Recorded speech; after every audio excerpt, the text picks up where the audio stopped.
Today's video is focused on Erica Synth's Perkons HD-01. In this video, my buddy Mateo, who's been featured in past community collaboration videos, explains how the Perkons HD-01 works. He also explains how it fits in the context of a live setup that he's been exploring with, which includes the Syntakt, this cute little pink mixer, Otto's Baby Cherie, and Red Panda's context as an effects send. So it's a 4-piece setup all in all. There are of course links to Mateo's socials as well as his music in the description of this video. I suggest that you go check them out because Mateo is great. I myself have never owned the HD-01, but my first impression is that on the surface, the sounds are very peculiar, like they step into the cheesy realm, I would say. I also find it interesting that they don't include some sort of like sample upload or like sampling feature, especially considering that all of the sounds on the unit are digital. And again, they're quite cheesy. Maybe it's some sort of encouragement to not use the unit as a straight up sequencer slash drum machine and to explore it more really as a unit that steps into the modulation realm, because that's truly where the magic lies. That's what we're going to be seeing in this video. A few ways of supporting: there are affiliate links for all of the gear mentioned in this video. If you end up using those links, I make a small commission from that sale. It doesn't cost you anything extra to use the links. It's just a great way to support. I also have a Discord where we discuss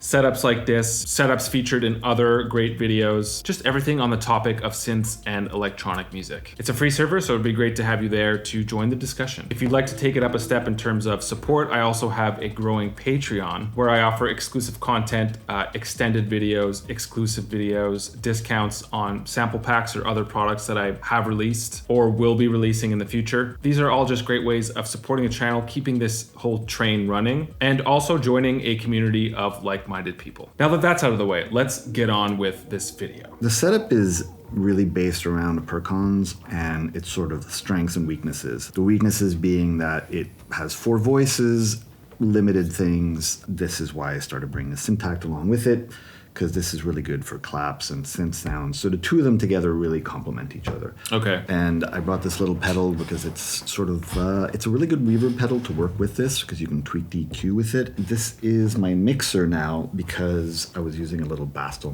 mixer, which overdrives really easily, which can be nice, but that's not always what you want. And having a built-in compressor kind of makes everything groove together really well. How does everything speak, I guess, between these two? Like, are you using this as a sequencer for this, or are you combining just sequencers? The clock. So okay. This does work really well with this using a sequencer because all the parameters respond to MIDI CC. So you could sequence everything, use all the parameter locks that the Elektron has, but then you don't get to tweak it as much. So, right. Especially because you can set each voice to be its own MIDI channel and play them chromatically, which is really cool with this. But that's if you want to use it more as a synth than just a simple drum machine. So I tend to focus on the Perkons and then just add a couple of things here as needed. But it depends. Like I could definitely do a live show with this where I have kind of songs prepared on here and then just use the Perkons to do stuff over top. Right.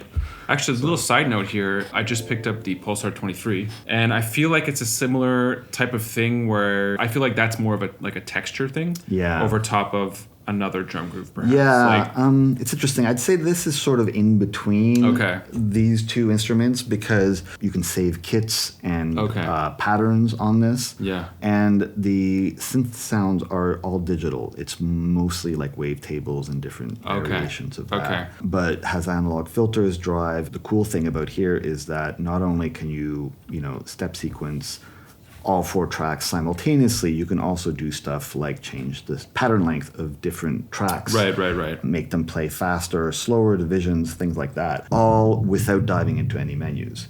And this is really where it's cool. Like one of the things that drives me crazy about the Syntakt is that to mute a channel, you have to take it out of step record and then mute. And so I'm often going back and forth. This, it's like, other than the configuration menu, which you kind of have to do a key combination to get into, everything is just actually spelled out on the device. Yeah, it kind of reminds me of the Vermona, the synthesizer. And it looks kind of similar to this. It's true, yeah. Where it's like everything the same is just, knobs.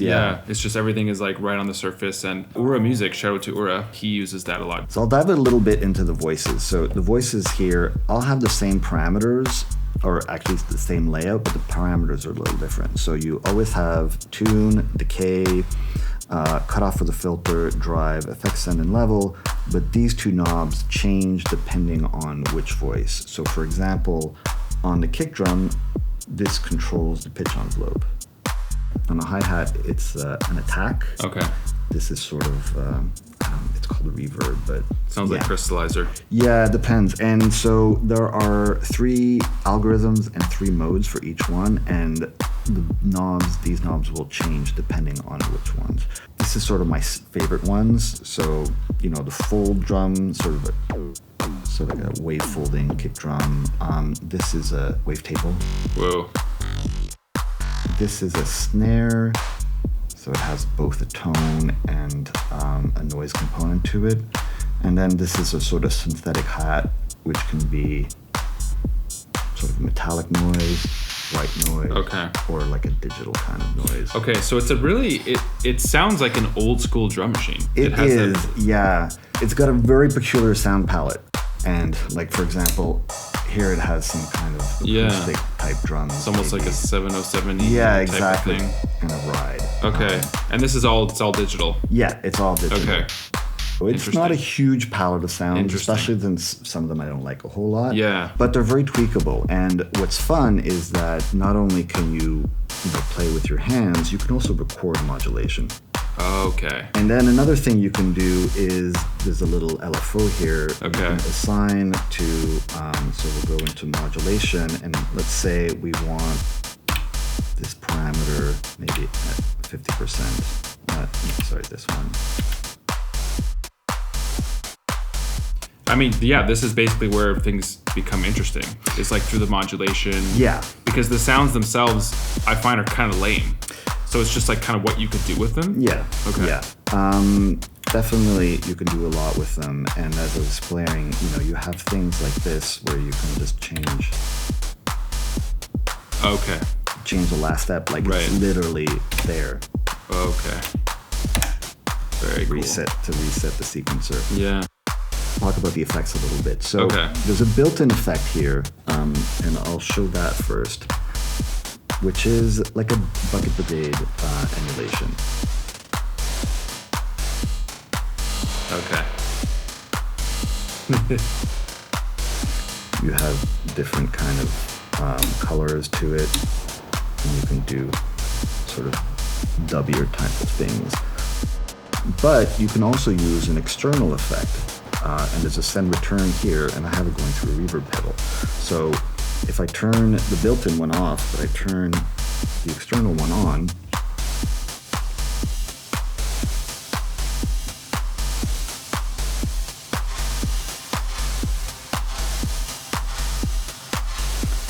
and the individual channels, you have outs and sends, so you can put different effects on each if you want, like have your own delays, reverbs. So you have quite a lot of potential for manipulating the sound afterwards. Yeah. It was really designed to be playable live. Once you get used to that, you realize how poor a lot of other machines are. I think like the TR-8 was nice because similarly you have, one knob for each function, but you still have to deal with, having to change which track you're sequencing, whereas here you have all 4 here. So you're limited, it's only 4, but you can play everything at the same time. Yeah. And the ergonomics are really nice. These knobs feel great. These are very satisfying switches. So it's a lot of fun to play with. Let's say you were doing a live set or whatever. You showed up with this setup. Yeah. So why did you pick the Syntakt along with this, and why did you pick the Bebe Cherie? Bebe Cherie. Well, the Bebe Cherie, it's because I needed a small mixer. And this is nice because you can overdrive the channels. Right. Sounds very nice. All channels, 6 channels can be stereo or mono. So it's perfect for mixing like a lot of small devices together. Okay. Built-in compressor and this bliss thing, which is sort of like an EQ, but it gets, when you do a lot of compression, you lose some high end, and then you can use this bliss knob to get it a little back. It's not a full-featured mixer. There's no auxiliary sends, but it sounds good and it's quite ergonomic. You're not going to mistake the position of these knobs. They have a satisfying feel to them as well. Yeah, it worked well with this. And then for the Syntakt, it was really because this covers a lot of sonic territory, which this doesn't. I mean, ideally, I maybe have a Digitact to add samples, that would be a complete setup. But this has a lot of range. And while I don't like programming it live, I definitely enjoy using it during shows because, I can program stuff on Overbridge. I have a huge bank of sounds that I've made. So I can compose something and then bring it to play live afterwards just by, loading up the sounds in here.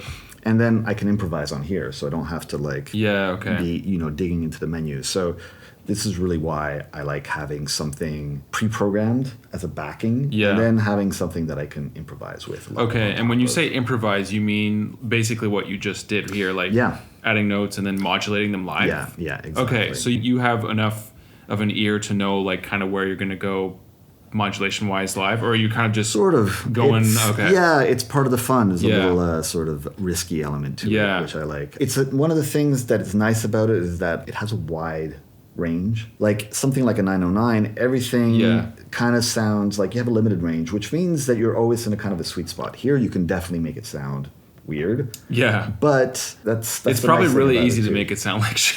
But then inversely. Exactly. So one of the cool things, speaking of going outside of like the normal range, is that for all of these sounds, if you turn the decay all the way up, it just drones. Oh, cool.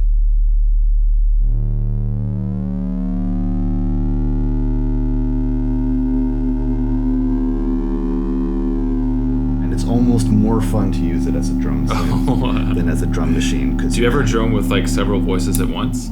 Yeah, for sure. Like almost use it like a lyra type of situation where it's like you make chords? Okay. Well, it's more a question of like getting these kind of noise textures, for example. Interesting.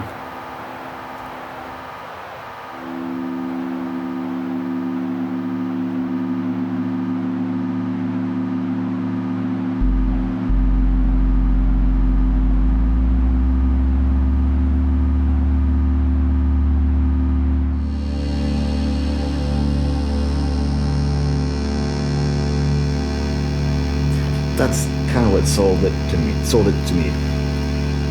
We haven't really looked at how you use the Syntakt. One of the reasons I got it was that, the sounds are cool, but it's also a pretty sophisticated MIDI sequencer.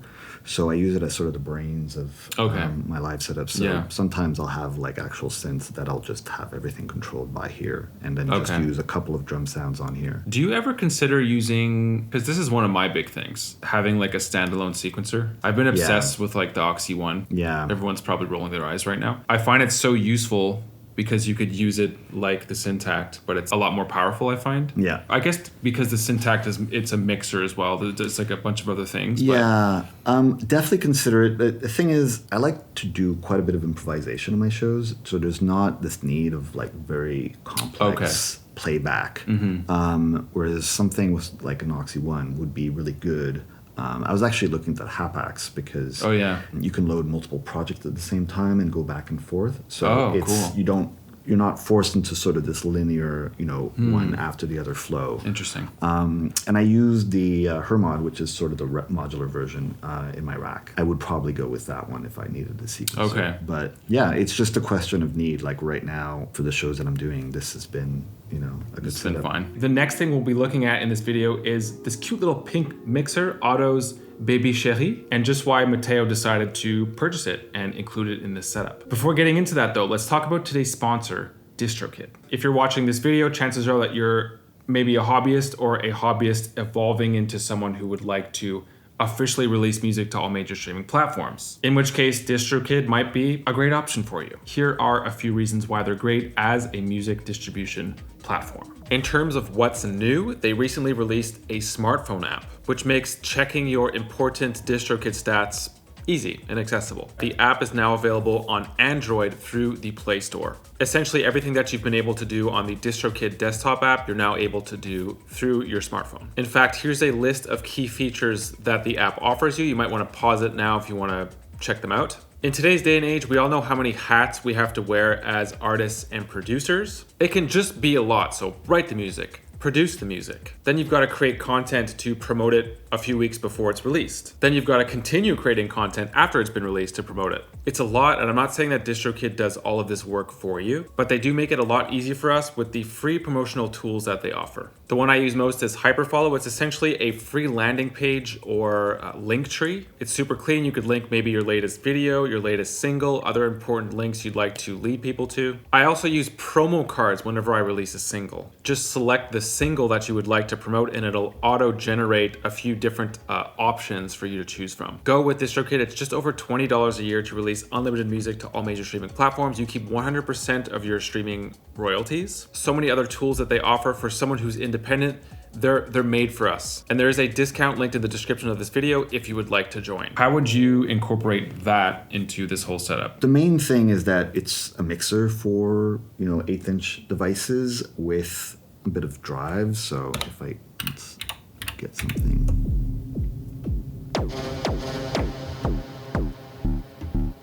This saturates very nicely. Yeah. And you have this nice kind of EQ, a tilt EQ on these channels. Like, I use a lot of monosynths and semi-modular monosynths in my live setup, and this is perfect for that because you can drive everything. 303 is going to sound fantastic through this. Yeah. And you also have these kind of cleaner channels that I'm using with the effects return and the Syntakt. And then, the built-in compressor. Managing levels is such a hassle, especially when you're playing live and doing a lot of, tweaking live. Having something that can just give a layer of polish at the end of your chain is useful. And so normally I would have brought a separate, compressor, but here it's built in. So it's really useful to have everything. And also for it to be, again, hands-on. Because technically you have the same thing here, but then you got to menu dive and do all the things. Yeah, plus the drive is not as good. Yeah, exactly. Yeah, I mean, Elektron came out with a box that was an actual mixer, like, more than for something like 8 channels. Yeah. I would probably just use that. Yeah. I think it would be killer.